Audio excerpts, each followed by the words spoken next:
Kayıs Analiz Merkezi'ne hoş geldiniz. 9 Kasım Pazar Bülteni ile karşınızdayız. Nelerimiz var? Kocaeli Spor Galatasaray mücadelesini konuşacağız. Oradan haftanın maçına, dev maça Manchester City Liverpool mücadelesine gideceğiz. Onun enine boyuna detaylarına ineceğiz. Son maçta ise Fenerbahçe Kayserispor mücadelesinin detaylarına bakacağız. Canlı tahtamız ve player tercihlerimiz her zaman olduğu gibi var. Öncelikle bir bilgilendirme yapalım. Pazartesi, Salı, Çarşamba bülteninde analiz videosu olmayacak. Çünkü liglerin bitişi milyarının başlangıcının tam arasında olan bir bülten. Çok kötü bir bülten var. Milli arada devam edeceğiz. Çarşamba günü saat 4'te Perşembe bülteniyle tekrar start verip normal akışımızda devam edeceğiz. Bunun da bilgilendirmesini vermiş olalım. Normal günlerde her gün saat 4'lerde size karşınızda oluyoruz. İnanılmaz bir WhatsApp grubu kurduk. 0543 417 75 30 sol köşede gördüğünüz numaradan ulaşıp bilgi ve destek alabilirsiniz diyelim ve hadi gelin Şampiyonlar Ligi'nde galip gelen Galatasaray'ın Kocaeli deplasmanında neler yapacağını konuşalım. Galatasaray efsanesi Selçuk İnan bu kez ona rakip olarak karşısına çıkıyor. Öncelikle bir Kocaeli cephesine bakalım. Kocaeli şu anda ligde 13. sırada. 11 maçta 3 galibiyet, 2 beraberlik, 6 mağlubiyetleri var. 10 gol atarken kalelerinde 15 gol gördüler ve 11 puandalar. Baktığımız zaman maçlarına Beşiktaş'a 3-1 mağlup olduktan sonrasında sırasıyla Eyüpspor'u, Konyaspor'u ve Alanyaspor'u yenmeyi başardı. Ve oradan tam 9 puanlık çok kritik 9 puan aldı. Son maçta ise Başakşehir'e 1-0 mağlup oldular.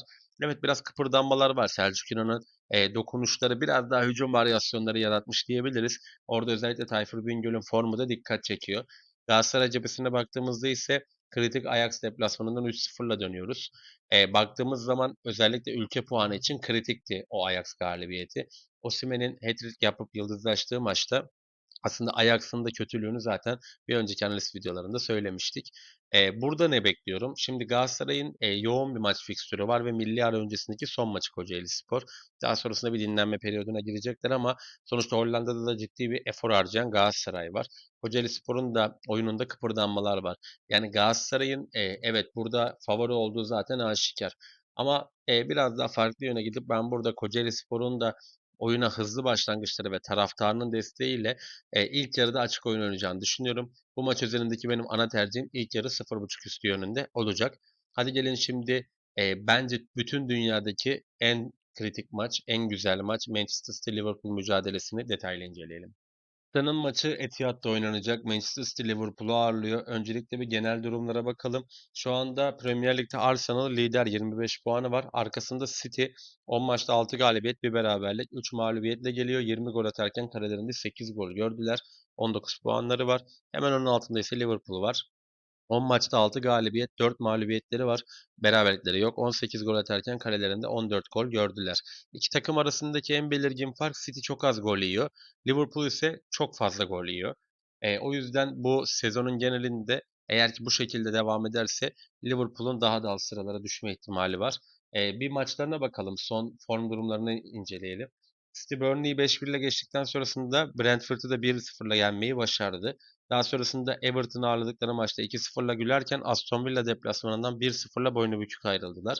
Son maçta ise Bournemouth'u güzel bir oyunla 3-1 ile geçmeyi başardılar. Liverpool cephesine baktığımızda ise Liverpool'da çok ilginç bir seri var. Yani sezonun ilk 5 maçını kazanan Liverpool daha sonrasındaki 4 maçı kaybetti. Crystal Palace'a 2-1, Chelsea'ye 2-1, Manchester United'a 2-1, Brentford'a ise 3-2 mağlup olduktan sonrasında son maçta Anfield'da Aston Villa'yı 2-0'la geçmeyi başardı. Dengesiz bir Liverpool var. Hani açıkçası hücum hattında o kadar iyi bir kadro varken ki bence dünyanın en iyi hücum hattı var. Çünkü siz Ekitekin'in üzerine İsa alıyorsunuz. Yani artık burada beklenti uçan bir takım olmak.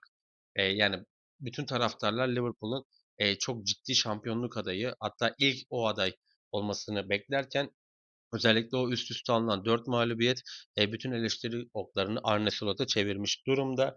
City ise formunu yakaladı tekrardan. Eski City olma yolunda ilerliyor. Özellikle alınan oyuncuların hızlı adaptasyonuyla beraber City'nin hücum varyasyonu da oldukça gelişti. Benim buradaki ana tercihim maç boyunca ağların minimum 3 kez sarsılacağı yönünde olacak. Özellikle City tarafından 2 gol bekliyorum. Bunun da alternatif ev 1.5 üstü olarak değerlendirebilirsiniz. Ama bu maç üzerindeki ana tercihim benim 2.5 üstü yönünde olacaktır. Kısa bir hatırlatma yapalım. Her gün saat 4'lerde size karşınızda oluyoruz. Sadece bu hafta 3 gün olmayacağız. WhatsApp grubunda inanılmaz iyi işler yapıyoruz. Zaten kasa yönetiminizle birlikte sağlıyoruz. Örnek veriyorum, bir bahis verdiğimiz zaman altına yüzdesini de kasadan yüzde kaç attığınızı da söylüyoruz zaten. 0543 417 7530 sol köşede gördüğünüz numaradan ulaşıp çok cüzi bir miktarımız var. O da aslında biraz daha doğru insanlarla bu yolda yürümek için bilgi ve destek alabilirsiniz. Sol köşedeki numaradan ulaşırsanız da hızlıca iletişimde kalabiliriz diyelim ve hadi gelin son mücadelemiz olan Fenerbahçe Kayseri mücadelesine geçelim. Fenerbahçe Kayseri'yi ağırlayacak. Fenerbahçe bence Tedesco'yla beraber artık iyiden iyi oyununu oturtmaya başladı. Şu anda 11 maçta 7 galibiyet, 4 beraberlikleri var. Namağlupler. 21 gol atarken kalelerinde 8 gol gördüler. 25 puanları var. Aslında Galatasaray'ın bu formuyla birlikte aradaki puan farkını 4'e kadar düşürmüş bir Fenerbahçe var. Bence başarı mıdır? Başarıdır. Kayseri cephesine baktığımızda ise 11 maçta bir galibiyet, 6 beraberlik, 4 mağlubiyetleri var. 11 gol atarken kalelerinde 24 gol gördüler. Son maçlarına baktığımızda Trabzonspor'a 4-0 mağlup oldular. Samsun'a 3-1 yenildiler. Karagümrük'le 2-2 berabere kaldıktan sonrasında kendi sahalarında Kayseri'de Kasımpaşa'yı 3-2 ile geçmeyi başardılar. Fenerbahçe cephesine baktığımızda ise Fenerbahçe Samsun'la berabere kaldıktan sonra sırasıyla Karagümrük, Gaziantep ve derbide Beşiktaş'ı yenmeyi başardı. Buraya derbi moraliyle gelen bir Fenerbahçe var. Bu da aslında takımda olumlu bir etki yaratmıştır diye düşünüyorum. Bu maçtaki benim ana tercihim Fenerbahçe'nin ilk yarıdan bir gol atacağı yönünde olacak. Canlıdan takip edip değerlendirebilirsiniz.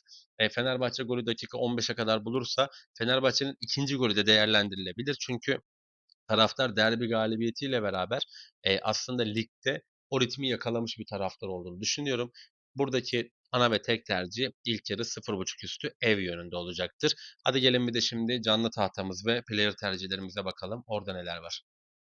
Canlı tahtamıza baktığımızda Aston Villa Bournemouth mücadelesinde ortaya golleri değerlendireceğiz. Hem ilk yarı hem ikinci yarı. Brentford Newcastle mücadelesinde Newcastle'ın golünü değerlendireceğiz. Bologna Napoli mücadelesinde ise ilk yarı biraz daha rolanti bir oyun. İkinci yarıda minimum bir gol bekliyorum. İkinci yarı golü değerlendireceğiz. Player'a baktığımızda ise City Liverpool mücadelesinde Haaland'ın gol atacağını, Fenerbahçe Kayseri mücadelesinde ise Yusuf El Nesiri'nin gol atacağını düşünüyorum. Her gün saat 4'te ise karşınızda oluruz. Sadece bu hafta 3 gün yokuz. Sol köşedeki numaradan WhatsApp grubumuz için bilgi ve destek alabilirsiniz. Bir çarşamba günü saat 4'te buluşana kadar kendinize çok iyi bakın. Hoşça kalın. Görüşmek üzere.